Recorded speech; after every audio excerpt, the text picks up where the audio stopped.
I literally asked them the question, what is it that we sell? And I got a couple different answers. And, one of them was like, actually, I don't even know how to answer the question. I got the other individual was answering, well, we sell this and we sell this and we sell this and we sell this. I'm like, that's not what we sell. That is where the magic happens, Tanner. It really is. And I think that really understanding your client avatar and their true desires, because we as in sales desire to make the sale, and we desire to help and bring the opportunity to our clients and customers to help them get there. But what do they want? You should be positioning yourself as the guide that helps the hero get to where they want to go, so that the prospect, the person listening, hearing the story, can put themselves into the actual hero spot, and they can see themselves with you as the guide walking through this journey to get to the other side. Understand your audience is huge, and being able to kind of bring those aspects of your personality in, like you said, pull the things that come into your life that are relatable to that audience. It's going to just reach them on a really healthy level.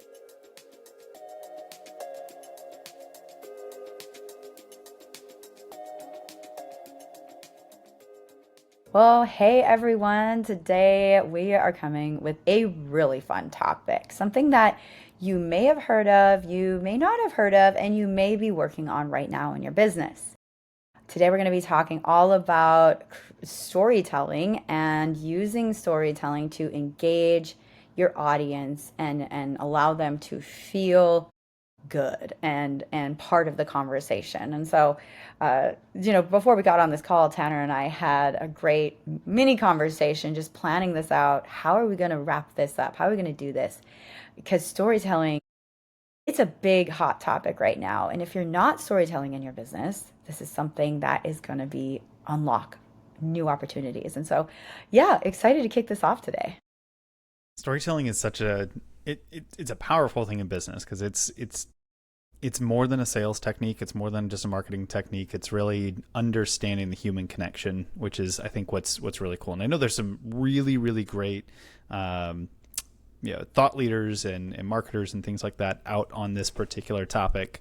But I'm excited to get into it. And I would agree, it's one of those things that I think is probably more important now than it ever has been, especially when they're raw, they're authentic, and you can back them up with various levels of proof. So think client testimonials, think things like that. The more we move into this AI realm, and I know we've talked about that on several conversations in the past, being able to tell an effective story with real people is going to be what continues to create the human-to-human connection, and ultimately why we make purchasing decisions down the road. So, I'm excited to get into it. Now, I don't know, maybe we start with a little bit of an example. I know in our kind of preliminary conversation, Kay, you were telling me a little bit about a win, a success that you've had recently, and it came down to not trying to pitch somebody, but really focusing on some of the story.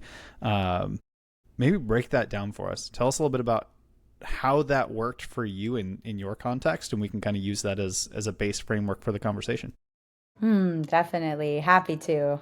So to share a bit of a story, I was interacting with a lead, right? And seeing what would be the best way to make this sale. This person was a great fit for my highest tier package, and he really wanted it. I could tell that it was just aligning really, really well. And instead of just pitching him on our call, we had a sales call, I decided to hold back on the sale and go a little deeper and let him tell me his story. And then took what he gave me for information and said, let's meet in person. And I picked a location that was a beautiful, classy, like a very strong feeling establishment that was still laid back enough where we could feel cozy and at home. And I think just setting the scene, like setting the scene for the story to unfold in that way, allowed for the sale to happen. And it did. And it was effortless because I gave that breathing room and I heard his story And within that, also created a story, created an opportunity for something to come together where he felt really comfortable, he felt really good. And he right away was like, I really want to work with you. Let's make this happen. And that's something I hadn't done before.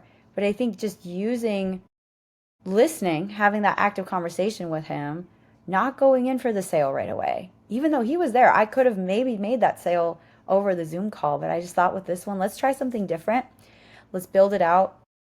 And I think it just allowed for a more successful opportunity, and he's ready for it. He's an artist who's ready for this kind of this education course, and so it worked out as a win-win. That's really cool. And I think, something to highlight within that is thinking back on how do we make the other person feel, right? We can sit here and we can talk about the features and the benefits and all of the things that happen, or somebody gets with our product or service, our widget or whatever. But at the end of the day, it's what are the things that we're solving for this human being that's in front of us, and how do we make them feel throughout that process? That's what they're going to remember more than anything else. I was sitting down with a few colleagues last Thursday, and we were sitting down having this conversation, and it's specifically within kind of the coaching space. And, I'm like, one of the things that we really need to understand is what is it that we're selling? So I literally asked them the question, what is it that we sell? And I got a couple different answers. And, one of them was like, actually, I don't even know how to answer the question. I got the other individual was answering, well, we sell this and we sell this and we sell this and we sell this. I'm like, that's not what we sell. We sell like one thing, and it matters to the person that we're talking to. For the person that has two kids at home and they're going to work at 7 o'clock in the morning and they're not coming home till 7:30, 8 o'clock at night, and they're barely seeing their kids, we sell that feeling of being able to be with their family more often, because that's the thing that matters to them. And we walk them through the story of what that actually means, because they need to be able to see themselves in that moment. Because we could have the best product or service in the world, but unless they're emotionally tied to this journey that they're going to go through to get that specific outcome, they're never going to do the work or do the activity or use the product or whatever it is. They're not going to do it unless they're emotionally tied to it. And story is that thread that helps us get through each of those little moments. 100%. And I love that you told me that, because I had a very similar experience when I've been trying to get my DJs to sign up for my free workshop. And it just hit me the other day. I was having a conversation on one of my group coaching calls with my artists, and I realized the incentive was wrong for me. And I had to tap into what their true desires were. And now I just posted a new call to action for them to sign up for the free workshop. But I titled it, I shared the story of learn how you can win a slot to play at one of our events. Because within the coaching, the incentive for the artist is they can win a slot, a booking for one of our big events. And so I thought about it. I'm like, why don't I just tie that story right back to the start of when I engaged for the first time? And I've already had a handful of artists reach out. And it's just like night and day difference. But I would have never known that if I didn't really get on that level with my artists and say, what is their story? What do they want? They want to be on stage. And so bring that into the story for what the call to action is. And the engagement flew up. Mm-hmm. I really like that. Kind of a frame that I'm thinking about. So I really enjoy the in selling. This has been popularized by a number of different folks who teach selling. But you don't sell. You sell the vacation. You don't sell the flight. You don't sell the way to get there. You sell the end result of something, which is kind of what I was alluding to before. You have to know what that last thing is in order to get to it. Nobody wants to go through the icky part of having to do the work. And for some things it's more work than others. You can have something as simple as taking a pill, and that resolves something. It's a lot less work than, hey, you've got to go through a massive, internal change. But there's varying degrees to it. But at the end of the day, everybody wants the result. They don't necessarily want the journey. So how do we tell the story in a way that allows them to connect with the checkpoints along the way during that journey, knowing that almost everything that we purchase, whether it's a product, it's a service, it's something else, everything that we purchase is we're buying change. We're buying some form of change. Now, that one of those changes may be I'm hungry now and I'd like to change that and not be hungry. So I'm going to go buy food, right? So you can break it all the way down to the smallest thing, bigger change, littler change, but we're selling change. So if we're going to sell change, how do we tell the story of what change looks like, that they can see themselves through that progress and excited to come out at the other end of it? That is where the magic happens, Tanner. It really is. And I think that really understanding your client avatar and their true desires, because we as in sales desire to make the sale, and we desire to help and bring the opportunity to our clients and customers to help them get there. But what do they want? And I think like if we ask ourselves that more and really get into what do they want, not what we think they want, but what do they really want? What do they desire? And by finding that and using that within the story, we can help take them there and get through the fears along the way that come up, because they see the bigger goal. They see what they want at the end of it. Mm-hmm. So let's take a step back and talk about why story is so important as a general concept. So we kind of talked about it from the sense of in sales, take you through this process, et cetera, et cetera. But why does story matter? And I want to have everyone just think back for a second and think through if you've ever watched a TED Talk versus think back to being in high school or college or wherever, and you're sitting in an auditorium and you're listening to just a basic lecture.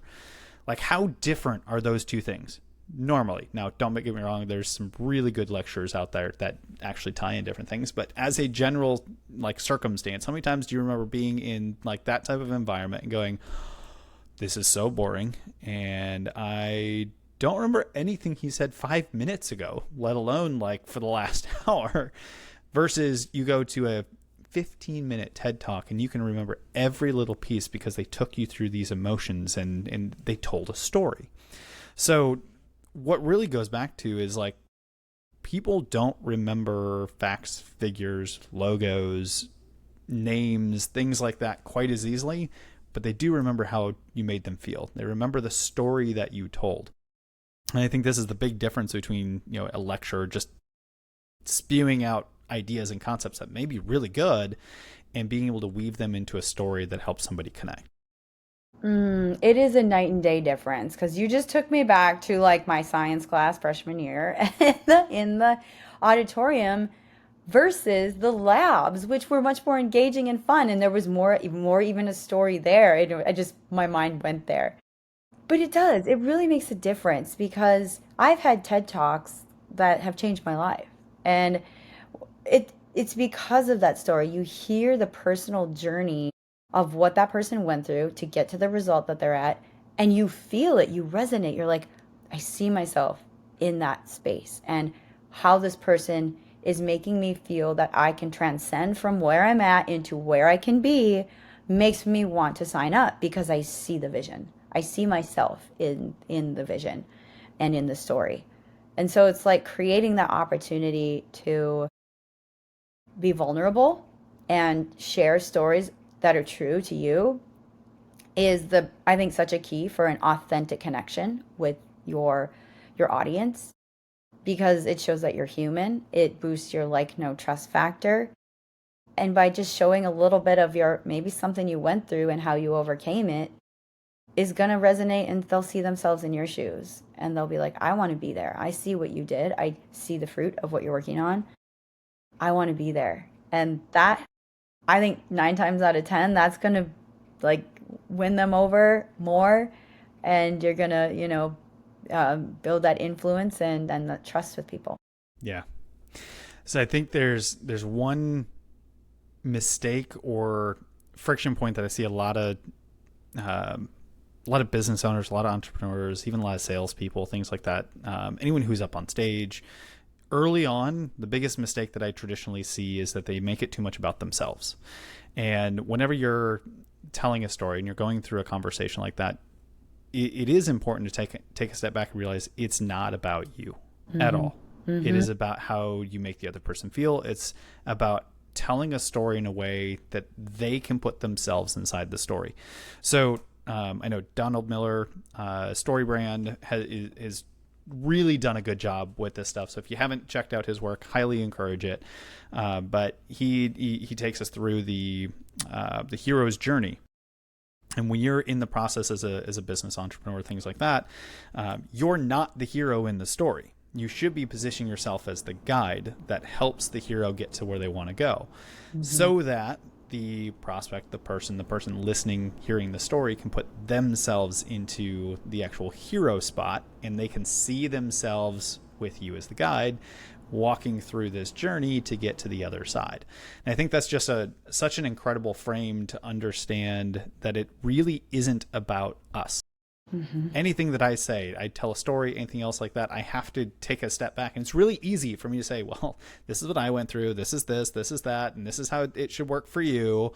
But the reality is it's not. It's about how do I take a step back and tell the story in a way that allows this other person to really be ingrained and feel like that was a part of their life. 100%. And what you say reminded me of another form of storytelling that does a really good job at this. Lyrics. If you think about your favorite song, it's the songs that you feel like you're in the story, you're in the song that resonate with you. You know, especially think of love songs. Like who hasn't had heartbreak? When you hear a song about that, or you know, just for example, I'm going to build castles with the rubble of your love. You know, I love that song, Castles. And it reminds you of, yeah, I can get through it and power through this moment. And so storytelling and lyrics is some of the most powerful stories you'll ever find, and you find that relatability in the songs that you're belting out in your car to get through your day. And that is the sale. I mean, the song then is on repeat, and that is exactly what it is. And so thinking about that in like in the around 3.5 minutes, you can feel yourself in an extremely powerful part of your life within in that. So I think uh, songwriters are really powerful storytellers in a cool way. Yeah. And I'm sure you can point to a lot of artists that most people don't know names of that maybe aren't the best at that quite yet, but definitely the ones that have mastered that skill.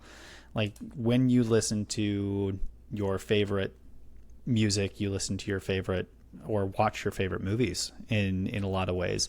You listen to your favorite podcasts. Almost always you can put yourself in the seat and actually kind of say, oh yeah, I relate to that. You had said relating in there. I think that's probably one of those really key components is how do we relate to this thing. I remember when I was going back through coaches training for Action Coach, and I was fortunate that I had some phenomenal trainers, some of the best in the franchise. So I got very lucky. And one of the days is all about being able to speak on stage. And we've got a room full of people who have really never done that before, and they're having to learn this whole skill. And I remember one of my trainers gave us this piece of advice that was like super important. And it was, when you're up on stage, you have to remember that it's people like you. Meaning that, if I'm going to go up on stage and I'm talking to a bunch of C-suite executives and I show up in shorts and a t-shirt, I'm not resonating with them because I'm not telling a story in a frame that they're used to. Vice versa, if I show up in a suit and tie and I'm talking to a bunch of trades folks, as an example, like the resonation's not going to be there. People really care about being like the people that they can relate to. So in those moments, you have to tell stories that relate to them. I'm not going to tell a super white collar finance professional story to a bunch of trades folks when I should be saying, working with Joe down the street at XYZ HVAC company, and this is something that they were going through with one of their clients. Like, that's way more relatable. And that was one of those things that I remember being taught in this moment of, like, if you're going to be on stage, if you're going to be talking to other people, you've got to resonate down to the thing that's going to relate to them. Mm-hmm. And don't be inauthentic with it. This doesn't mean make up stuff. This means have stories throughout your life that you can pull into and have it relate. It doesn't have to be an apples to apples comparison, but it needs to be in a way that's going to make sense for the other person to jump in and feel that rapport building as a result.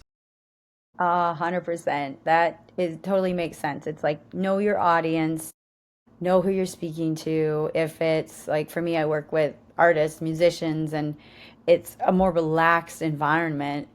However, I kind of find that balance of being like bringing my side, like who I am as a leader to the table, but still being relatable to them. Maybe we meet at a place that's comfortable for them, or just how I even use my language in telling stories. It's more casual. We talk a lot about music. Bring that into the picture. I do a lot of metaphors around music to help them understand the information that I'm delivering within my courses. So they're like, oh, I get it. Okay, I get it.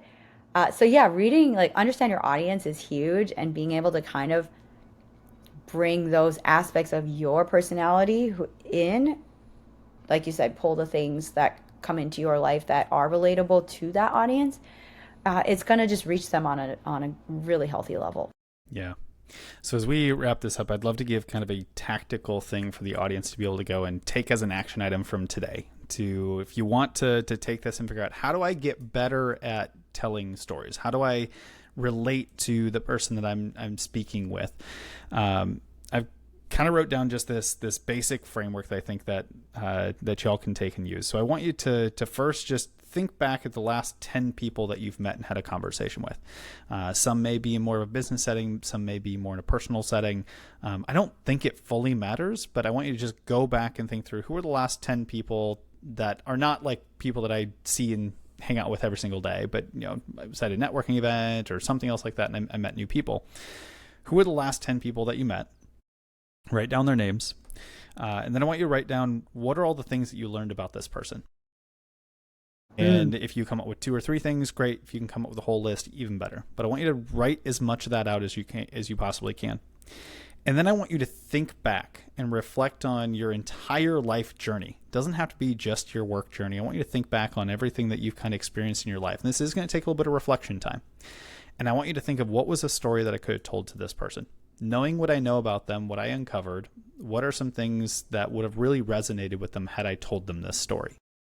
And once you've kind of got that story in your mind, I want you to open up a note. It could be Apple Notes if you're an Apple user. It can be OneNote or Notion or whatever note-taking device that you love. And I want you to create like a folder for all the little micro stories that you have. And I want you to label it. And I want you to just write that story out for each of these 10 people and reference back to it whenever you need to. Because I think the more that you have a little story bank to be able to go back and just refresh our memory on, because most of us have stories and we just totally forgot that we had that moment happen, which is why this reflection time is key in kind of an important piece here. So there's gonna be kind of my homework item. Just go back, think of the last 10 people that you met with. What did you learn about them? What story could you tell? And then really reflect back and just kind of log those stories. They don't have to be long, right? Story could be just one paragraph, but what's a simple little story that you could tell that then you can put into a folder and be able to reference back to it and keep those things top of mind so you can pull them out whenever is appropriate for the people that you're speaking with in the future. I love that, Tanner. I'm excited to give that a try too. But yeah, these are some great, tips. Just absorb this, take this in, and try that out, because it really can help you start to connect the dots and become better at your storytelling, unlock your ability of storytelling, because we all have stories, we all have our journey.